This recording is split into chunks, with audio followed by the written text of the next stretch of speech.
Well, hi there, everyone. Welcome to a special edition of the Gary Neville podcast, focusing just on one game, the game that started the weekend, the game that will have divided Manchester, divided opinions maybe around the world. Manchester United 0, Manchester City 2. Discuss. Yeah, and divided obviously Manchester, but I think at the end of the game there'll be a consensus that where Manchester City are and where Manchester United currently are, and it's not where everyone expected Manchester United to be at the start of the season. Finishing last season in second was seen as real progression. Third the year before, second last year. This was the year, particularly with the introduction of Varane and Sancho and Ronaldo, that Manchester United were going to get closer, but they could find themselves 11 points off the top of the league in about 3 hours' time. And I have to say that it's difficult to summarise that game other than to say that against Liverpool it was smash bang wallop, and I just described that at the end there like almost like a general anaesthetic, like you've just been put to sleep. Manchester City have just put Manchester United to sleep there.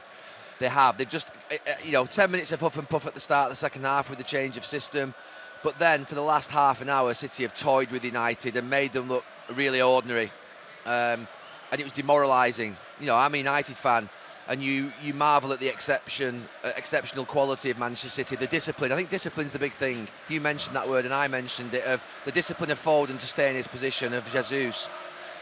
There's a methodology to it that's clinical and ruthless, and it was a brutal second half, that from City. Even though they didn't score. Yeah. I hear sometimes boxers, and I always wonder whether they actually mean it when they say it, that I wanted to toy with them so much that I wanted to keep them believing they had a chance, because I wanted to get them 12 rounds of real pain. That's what that was. You hear sometimes Tyson Fury say, I don't want to knock him out. I wanted to really toy with him I wanted to feel the pain of 36 full minutes, 12 3-minute rounds. Manchester City could have gone 3, could have gone 4, could have gone 5, but they decided that no, we're going to sort of keep you in there for 12 rounds and make you suffer. And that's how it felt watching that last half an hour, that it was a team that were in complete control, knew what they were doing, never stopped doing the right things on the ball, and defensively they were just... It's a brilliant team, and at Manchester United, it's a sobering day. I describe Manchester United in the second half almost like a drunk bloke trying to win a fight at the end of the night, just almost like that, trying to swing their arms, but not even that really. They weren't even throwing that many punches. But you weren't happy with the system that Ole Gunnar Solskjaer started the game with? I was concerned, and I think I welcome the 5 at the back. I was concerned before the game. I did a piece on, and I just know this pitch. We used to love playing against 5-3-2. We used to love it because you pinned down the opposition wing backs, as Jesus and Foden did, and then Cancelo and Walker. And in my day, it was me and someone else on the left back side, could be Dennis Irwin or Patrice Evra. We just run the game, and that's what happened. You had an easy out ball, Scholes switching the play, one side to the other, and you just demoralising, killing teams with a really simple tactic. And it's hard for the three in midfield. I felt for the three in midfield, Fred, McTominay and Fernandes, because what could they do? They couldn't do anything. They couldn't get near to anybody. And not necessarily that I was worried about the system, but I'd seen Chelsea play that system against City at Stamford Bridge and not lay a glove on City for 60 minutes until they went to basically the 3-4-3.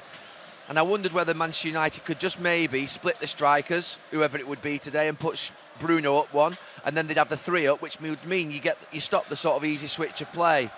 But they kept to the 5-3-2, and my worst fears were confirmed as the game developed when Cancelo just kept getting out on this side, and he put the crosses in for both goals. So not necessarily unhappy with the system, more the way in which it was deployed and the sort of lack of adaptation just to cope with what is an exceptional team. Because you've got to somehow try and get near to people, and United couldn't get near to anybody today in that game. Well, let's look at the two teams independently. We'll come back to United, but Manchester City, who had to make a change, it was hardly a change of any great consequence. John Stones back for the suspended Laporte. They'd played on Wednesday, albeit at home, so they hadn't had to travel, and they shuffled it around. Bernardo Silva, who'd been put like 8 or 9 games together in midfield, suddenly was deployed as the main striker. But it was just a smooth oiled machine, wasn't it, right from the beginning? It was, and Manchester United found themselves with 3 centre-backs marking no one. So you end up in a situation where you've got a massive overloads, which is what City had. And I thought that Manchester United's defenders weren't brave in the first half in possession. I thought they were hesitant in their defending. They made really poor errors. And Manchester City didn't create loads of chances here today. They created 3 or 4 really good ones that they should have taken. But the actual goals have come from individual errors and hesitancy. But City were what City are. You know, saw them go to Anfield, we saw them go to Stamford Bridge. They ain't going to come here and panic on a big pitch that's like a carpet. They're going to come here and sort of, you know, almost in some ways rub their stomachs, imagining what they're about to eat. It's delicious. And I just think that Manchester City did what they do, and Manchester United really didn't have any answers for it. It was the lack of answers from Manchester United today that were the most disturbing thing. What Manchester City gave us and what they delivered, I expected. I expect tempo, good passing, good movement, discipline in possession, discipline out of possession. You have to work hard to get a chance against them. The sustained attacks. I expected those things, and we got them because they're a consistent, well-oiled, as you say, fantastic team that have got a lot of experience and maturity. One thing this season, they've been short of goals, though, haven't they? And they hadn't scored in the Carabao Cup exit, which has been their trophy for 4 years, at West Ham. And they didn't score at home to Crystal Palace. And other games they failed to score in this season as well. They're down on numbers in that respect. So, in a sense, did Manchester United solve that problem for them? Manchester City have not scored in 6 out of the 17 games, which is a third of the matches. And Pep Guardiola's sick, as you could see yesterday in his press conference, about being asked about it. But it will keep coming back in future weeks if they do go against Crystal Palace and other games where they don't score. Paris Saint-Germain away was the classic example where I thought they played brilliantly, beautifully in fact, but didn't have anyone to put the ball in the back of the net. They will always go and beat teams just because they've got exceptional players. But the goals today, I thought, both preventable from Manchester United's point of view. They really were. They were poor individual errors. But I think from City's point of view, the only question mark you can have over this Manchester City team is that ruthless and clinical element in terms of attack. They're a brilliant team, but have they got someone that's going to go and win those games where it's just not falling for those midfield players and those wide strikers that they have? That is the only doubt that Pep Guardiola can have. Can they get a striker in January? They'll be in contention in January, no doubt. It's only 4, 5, 6 weeks away. And I think that Pep Guardiola, can he somehow loan a striker, find someone who can come in and do 4 or 5 months for them, where in those games where it's tight, they go and get that sort of first goal, second goal, whatever it is that they need to win the game. But the job that Pep Guardiola's doing is an exceptional manager. City fans sing, we've got Pep Guardiola in better tune than I've just said it. And they're still there on the screen behind us, the City fans. They're being kept in. But they've toyed with Manchester United today. Pep Guardiola will come on and do his interview. He'll say how proud he is of his team. They have toyed with Manchester United in a Manchester derby, and that is not easy to do. But they do it time and time again here. Well, before we leave City, I got you to talk about João Cancelo. You gave him your man of the match in our commentary. Tell us in the podcast, you worked with him in Valencia, so you know a lot about him. Share it. I love him as a lad. I absolutely loved him when he was out there. There was a vulnerability to him when he was out there because he was so young. He's so hard on himself, João Cancelo. So in training, and I don't know if he's still the same now, but he used to be his biggest critic. So if he made a mistake, he'd sort of, throw his arms on the ground and start cursing himself. And I used to say to him, give yourself a break. I said, it's hard enough in football as it is without you being too tough. And you will give the ball away. You will stop, make mistakes. You will give goals away. And I had him as a very sort of young player at Valencia, but you could just see exceptional talent. Martin, I made calls back to England, and you can imagine to which club at the time. Said, if you're ever going to take a player, that's a young player you take. Him and Andre Gomez, I felt, were exceptional talents that could definitely come and grace the Premier League. Andre's had bad injuries, which have stopped him. But then I think the education that João Cancelo had in Italy would have been a good one for him. I think Italy toughens you up from a defensive perspective as well, being at Juventus as well. Which was after Valencia. I think that really gives you that sort of... And then he's come to England, and when City paid 60 million for him, the only doubt I had was the fact that did City need to spend 60 million on a fullback again, because they already had players in those positions. Not any doubt whatsoever about what this player was. He's an athletic machine. He is a brilliant runner. He's a beautiful runner with the ball. He's a tough kid as well. He's strong, he's brave in his defending, he affects the game in defence and in attack, and I say he's delivering on what I thought he would in terms, you see players sometimes not realise their potential. He is realising his potential, I couldn't be happier for him as a person, because I know how tough it was in Valencia at the time that he was there when I was there. And he'd have had that was a tough school for him to have to come through. He was a signing at the time through the George Mendes stable. At the time, that was getting criticised a little bit at Valencia. He was signed for quite a bit of money as a teenager, so there's pressure on him to deliver. But wonderful player, absolutely wonderful player. And I have to say that he's playing left back, but he plays it equally as well as right back. He could play midfield. I played him sometimes wide right in Valencia. He could play wide right if you wanted him to, or wide left. He's that good going forward. So a brilliant football player, and he makes this City team better, and that's a hard thing to do. Well, fulfilling his potential, but Manchester United aren't, are they? So it's a bit like a broken record going back over this, but another game on, another home defeat on.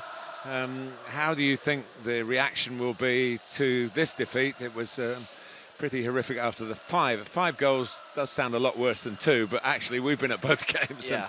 And they're both very much demoralising defeats for those on the wrong end of it. That was demoralising, almost to the point where it gives you a headache. It gives you a bit of a headache, that, just watching that, because you can lose football matches, Martin, we know that. But I always feel that Manchester United have to lose football matches in a certain way. And they've lost 2 matches against Liverpool and City, I think, in poor ways. They've not left a glove on City today. They've not got close to them. I get it's tough. I played against Barcelona teams at times where I just thought, how difficult is it to play against this? Look, how do you get the ball back off them? But it just today, it felt like they got into the shape and they felt like that was enough. And look, the club aren't going to do anything, Martin, here. I don't think the club are going to do anything. I think that, this feeling that they had to sack Ole Gunnar Solskjaer 10 days ago so they could get Conte. And Conte was never been appointed by the hierarchy at this football club. They actually said it publicly, didn't they? Yeah, that his demands were not acceptable to the Old Trafford owners. That was never, ever going to happen. So the idea that fans think that, they've missed out on Conte, the hierarchy here were never going to appoint Antonio Conte, as great a manager as he is. And I think that their plan has been all season to stick with Ole Gunnar Solskjaer to the end of the season. And that's where I'm at, even after today, that, it's tough going though now. It's tough going because you can't be, and Chelsea could drop points to Burnley. But if Chelsea were to beat Burnley and you're 11 points behind the leaders with 11 games gone, that can't happen with this squad. That can't happen. Ole has progressed the club in the last 2 or 3 years, 6th to 3rd to 2nd. Should have won the trophy against Villarreal, didn't win the trophy. I still hark back to that. It was a bad moment, because when you lose trophies and you lose finals, it has a real impact on players. On the other side of that, if you win the trophy, the medal round your neck, you're used to winning, it removes that issue that you've got of not winning a trophy for a few years. You need that trophy under your belt. Going out of the Carabao Cup to West Ham, that's a problem. It's a big problem. You can't go out of the Carabao Cup. That's a trophy you can win. The Champions League and League, well, the league's gone almost now. The Champions League's a 1 in 100 chance because of the quality of the teams. Maybe less than that, but it's a high chance. The FA Cup and the Carabao Cup can't just be dismissed. And I just think going out the Carabao Cup was a really bad situation for the club to be in. And today I think the fans leave the stadium, I think, almost tired and drained of what they've just seen. Here we go again. Where are we? Where are we as a club in our journey in terms of getting back? Will the players be thinking that, Gary? Because I do believe you're totally right about the club wanting to keep Ole Gunnar Solskjaer, who's a very decent man and has done a decent job, but decent isn't usually good enough for Manchester United. You've got to drive on beyond that. But will the players now be thinking, well, what are they going to do? What's the management doing? What are the coaches doing to help us? We've tweaked the system. We're still getting passed around here at Old Trafford. I think the players, firstly, I think these players care. So I don't want. I want to make that point. There are times a few years ago, and I sort of watch, leaving Old Trafford, where I thought, are they really with us? Are them lot really with us out there? Then those players, it's not through a lack of effort or willingness or want to be. I think those players out on that pitch today, I generally think they want to do well and they want to be at Manchester United, every single one of them. So there's no sort of feeling, but they look like they're suffering badly at this moment in time. They really did. I think Tottenham are in a desperate situation last Saturday, but they did show some spirit in the early parts of that game. We were there, and you thought, what's the reaction going to be? And they did react. Even in midweek, they were suffering in the game, but they reacted and they got the point. Today, I think what the club will do is put that down to, well, it's Pep Guardiola, it's Manchester City. That could happen in any season against any other. They did that to Chelsea. 4 weeks ago. Liverpool struggled against them. So I think that's the way the club will treat this game. In terms of the players in the dressing room, yeah, I think that they're entitled to think that they should have had a better idea in that second half of how to lay a glove on City. And I said just after half-time,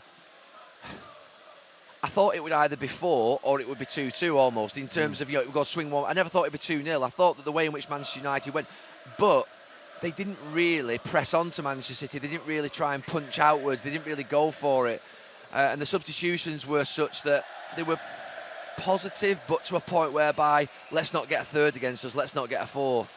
Yeah, it was a move of a manager who said we can't lose 5-0 here. Yeah, we have to take 2-0. Yeah, I think at half time, Ollie, it felt to me like 2-0 was probably, that was probably acceptable in some ways. Not acceptable. He never think it's acceptable. He's played here. He knows what the standards are. It's less of a headline, but less of a headline. 2-0 off Manchester City, and that's why I say it's almost like a calm annihilation, a general anaesthetic. Rather than sort of, it was just felt like that. It was just being put to sleep slowly.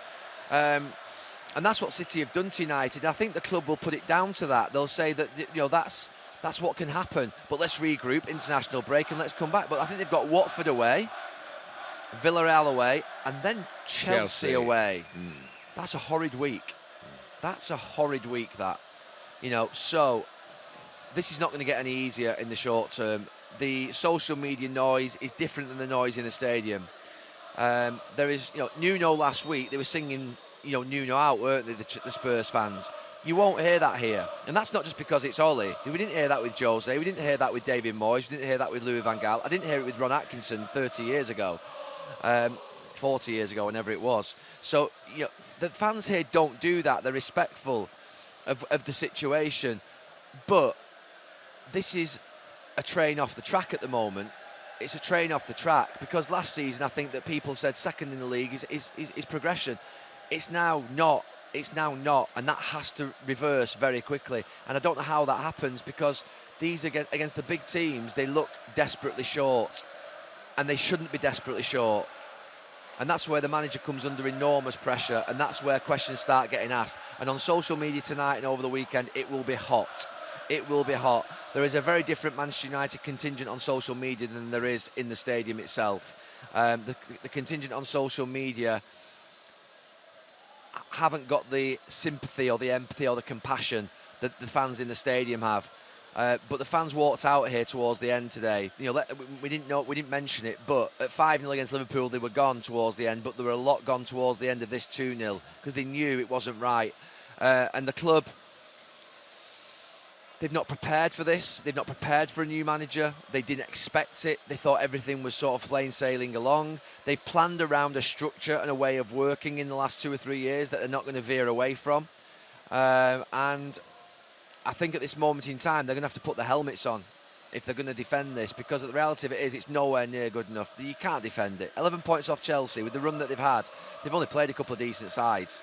They've only played a couple. You played Tottenham and City. They've got Liverpool, sorry. They've only played a couple of the top sides in the last few weeks. They should have had plenty of points in the bank to be able to deal with that. They haven't, and they've got Chelsea to come at Stamford Bridge. They could be 14 points off the top of the league. That's nowhere near good enough. It's unacceptable with this squad.